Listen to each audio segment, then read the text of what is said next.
Yo, what it is, everybody? Thanks for tuning back into another episode here on the Speedbug channel. Well, here's a video I know y'all been waiting for a minute, and you didn't think that I'd make it, and I made it. So I want to talk to you guys about the BMW. And the main topic of the video is do I think that the bike was really worth the upgrade coming from the 2015? Well, let me tell you straight up, no, hell no. The bike is not. It's a piece of shit. Okay, worse than the V4. Nah, I'm just kidding. I don't know about any other bike that might be a bigger piece of shit than that one. But anyway, I'm just playing. So, but let's talk a little bit about, was this bike really worth the upgrade from at least the model that I had, which was the 2015 model? And there are quite a few things that I want to tell you guys, and then I want you to all think a little bit about, for the ones that have 15, 16, 17s, 18s, and hell, even 19s here in the US, before you get to a 2020, and decide if it was really worth the upgrade, at least, and or for you. So I want to talk to and highlight a few things that I really like about this bike, and I'll still make a video about the 5 things I really dislike about this bike. So I'm not going to talk about any of the things that I dislike, but I am going to talk about some of the things that I really like that I've highlighted in this bike as opposed to the previous outgoing generation. So the first thing that I noticed now when you're just cruising and riding is the adaptive suspension and how much better it is than the outgoing model. As I've mentioned, yes, we all know you can adjust the compression and the rebound independently on the old bike by going into the menu and setting your settings with your compression and your rebound. I think it was like -7 to +7 or something like that. And then you had your riding mode, and your riding modes, and you had wet, sport, race, and slick, or whatever it was on the old one. And this, you get a couple other modes, which you get wet or rain, whatever it's called, road, dynamic, and then you have the pro modes. Now, it's nice that when you change the riding mode, it like being in, as I can relate to it in my Corvette, that the suspension will automatically adjust to the riding mode that you're in. Now, you can change the presets and stuff like that, but it's kind of cool that I feel that when you put the bike in like race mode, the suspension really stiffens up, and it, like, you know, when you hit a bump, you would first and foremost say, well, it then rides like shit when you're just trying to cruise and ride, but it has to ride like shit and be really stiff, because when you put it in race mode and you want to be in that pro mode, you're wanting it to ride super stiff when you're on the racetrack, so that it adjusts, dampens, and rebounds very quick to the bumps and the imperfections in the road, and so it doesn't upset the chassis, and of course balance you so that you don't fall. But it's nice when you can just go into like a dynamic or road mode, which I actually really like riding in road mode, and when you're just cruising around on the street, not racing anyone, then the compression and the rebound becomes super slow, super soft, but not to the point, again, where it's completely upsetting the motorcycle and changing the characteristics of the bike. Now, I'm not going to sit here and say in road mode or anything like that, you're going to probably want to drag a knee, because the suspension really isn't set up to do that in that mode. But however, it doesn't give you any false sense of security or anything like that. So another thing that I touched on, the last thing, which this will happen to be one of the 5 things I dislike about the bike, which is the rock hard seats on the new one, at least for the M model, considering that it was not like this on the outgoing model. The outgoing model, meaning the 15, 16, 17, 18, had a really nice seat, a real nice plush seat, almost very similar to the GSXR. And I think right now the GSXR is the best seat in the sport bike category, and probably has been for the last decade, or if not more. It's just always been a really comfortable bike. And the Beamer was pretty much right there on its ass on the tail. So this new seat, it's not that it's not big or anything like that. It doesn't support your butt cheeks or anything like that, but it's just very firm. There's padding there, but it's just very firm. But when you're in, so if you're like riding around in that race mode on the street, you really feel how soft how soft the suspension is, but how hard the seat is, because there's almost like there's not a lot of room to give. So when your weight and your back and stuff starts to compress onto the seat, you could really feel like your ass bone's really digging into the seat, and you're like, damn, man, this seat's kind of hard. You know, this bike really all ain't that comfortable to sit on. But then when you put it in that road mode and soften it up a little bit, and the suspension takes a lot of all that, and now the weight of your shoulders, because you have to remember your shoulders, your arms, and everything, all that's resting, you know, on your spine, and then eventually you sit down, you keep your ass here on the seat so that when you hit a bump, you go down onto the seat as well, and you have to have some cushion to dampen that. But the suspension does such a great job in doing that, it takes a lot of it out. Now, I've seen in a few subscribers and everything, commenters have reached out saying that there is a comfort seat, or the other bike that, meaning the red one, the non-M version, does have a different seat and a more comfort seat. It's something that I will look into getting more than likely, because just for me, this is my personal experience and my personal opinion and my preference. I just really like a comfy seat on my sport bike. Now, to some of you guys that have kind of ripped me apart, I don't give a shit, whatever. I like a comfortable seat. You could sit here and say, argue all you want a comfortable seat, get a Cruiser, get a Goldwing, whatever. You get the Goldwing. You don't ride my bike, I ride my bike. You ain't in my ass. I like a comfortable seat. So that's what I like. So that is something I want to really focus on, is the suspension is really, really good on this bike, and I think is a really solid upgrade. And I wanted to spend some time and touch on that as well. Now, of course, the tech and stuff like that, just as the tech was on the last one, which was kind of like out of this world when the previous generation, you know, kind of, you know, stole the show. But now you get the lights and the GS display and all that. It is really cool to have the tech with when your phone streams to the bike, and then the bike will then stream to your Bluetooth helmet or your AirPods or anything like that.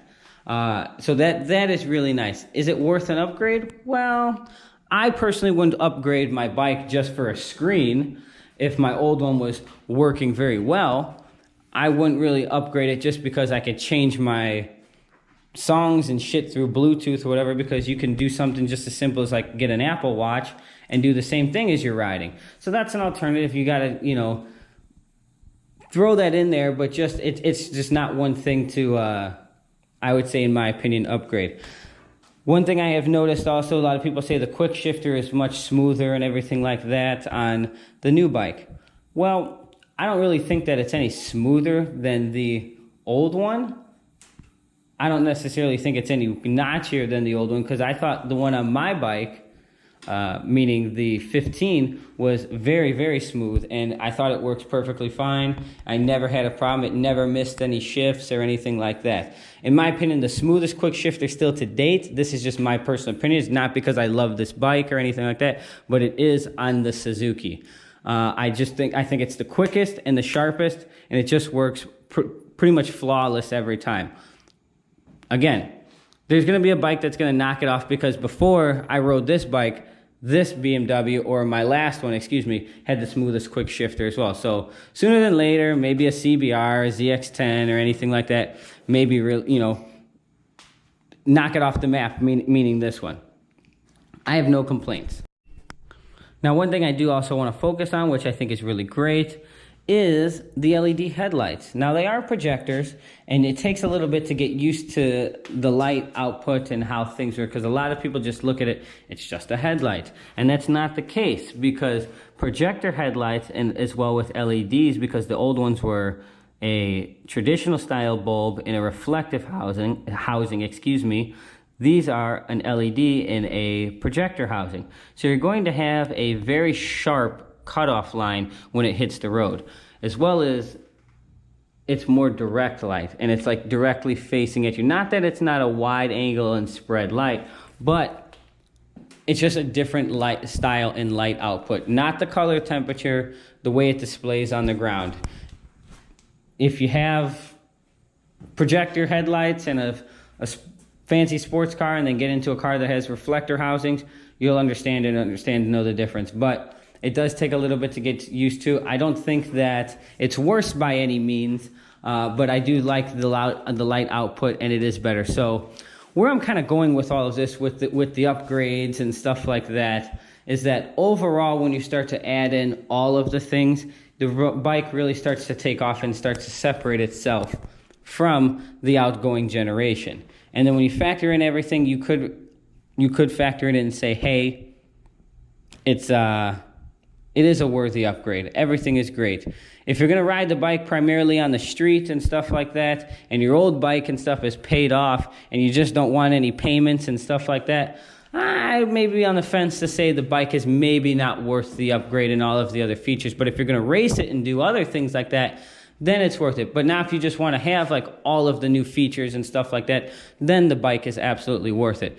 The old outgoing S1000, I'll tell you, is still a kick-ass bike to have. And as you saw that mine was here, you know, for 4 years. If this was, and you see, the only bike that I was ever going to trade that bike for was for another S1000. So it just tells you how good the bike is. And if I didn't have either one of these today, and money wasn't an object, as you saw when I rated all my other bikes and stuff like that, if I had to go get one bike and the old S1000 was out, the GSXR was out and everything, and money wasn't an object, I would pick the older S1000, still hands down to date. If money was an object and stuff like that, then hands down I'd pick the GSXR, because the GSXR is still the baddest bike on the planet, in my personal opinion, for the money at the moment. Don't get me wrong, something else is going to come off and knock it off. It could be another Japanese bike or anything like that, a Ducati or whatever, who knows. But when you want to get everything all in one as a whole, the BMW is still, in my opinion, the best bike all in one, where it's going to do more things better than all of the other bikes combined. Not be better at one. We already know that an R1M or a V4 or something like that is going to go around a track faster. We know that. But we all know that the R1M, the V4, it ain't a comfortable street bike. It's not, it doesn't get the best gas mileage. It may not be the most reliable, whatever it is. These two here are the all-around best to do everything all in one. But so I do think it is a solid upgrade so far. Again, I don't have as many miles on it as I'd like to, but again, that will be coming. We will be doing some upgrades and stuff for it soon. I just haven't had all of the time, but I also want to give you guys some updates as I do get to ride it, even if I only get to ride it for 10, 12, 15 minutes or so. I get to find out a little bit more about the bike, and I'm giving you guys the honest review. You guys can watch hundreds of reviews of this motorcycle online doing what it does at the racetrack. It's born and bred on the racetrack. We know it's going to be good on the racetrack. But again, 90% of you guys are going to ride your bike back and forth to work, back and forth to school, to see your friends, family, whatever bullshit that it is you're doing. And you want to know, hey, is it going to be a pain in the ass? Hey, how many times do I got to go to the frickin' gas station because this thing sucks down gas? How hot does this thing get? It doesn't get that hot. It gets just as hot as any normal Japanese bike, you know, that doesn't have centerline exhaust like the old CBRs and shit like that. But it's not that bad, and it's okay. So realistically, as a commuting bike and stuff like that, it passes the test. And if you're coming maybe from like an older Japanese bike, it's a solid ass upgrade. And I still think this bike is, I gotta say it, it's the shit so far. And it hasn't broke yet. Just as I told you, that wheel speed sensor issue, and since I fixed that and moved it away and found out that the sensor was just a little bit faulty and just didn't want the bike to be down, you know, for weeks and weeks and weeks, because there's like none of them out and no dealer's going to have parts and shit for them now. I just fixed it, but until it has an issue or anything like that, I'm not really worried about it, and ain't no sense of crying over no spilled milk. So is the upgrade worth it? Coming from the old one, you got to be the deciding factor for that, and the deciding individual that's going to fork out that $20,000+ for it. I do believe that if you want everything, for sure it is. If your old bike is paid off and you don't care about all the nice new quirks and features, you're going to be much happier as well with your old one, because ain't nothing like not having no payments, no notes, and just be outright owning everything. If you're coming from another old Japanese bike or something like that, you're probably going to want to upgrade and get the new bike. If you're coming from maybe like a GSXR, like a new one like this, that's got, you know, it's got a nice quirks and feature, meaning like the R model, it's going to be kind of tough. Coming from the ZX10s, it's going to be kind of tough, you know, and stuff like that. You got to really be the deciding factor, but the bike overall is pretty kick-ass, and I think you'll love it. And I'm going to give you guys those honest reviews, not the reviews that are always on the racetrack. I'm going to give you the daily reviews and how it works and how it goes and living with this joker. So That's going to wrap it up here for today's video. I feel like I rambled on enough in this video, but if you guys like what you saw, more Facebook, Instagram, at The Speed Bug. Same name here as YouTube, and we'll see y'all for another episode on The Speed Bug channel. Deuces.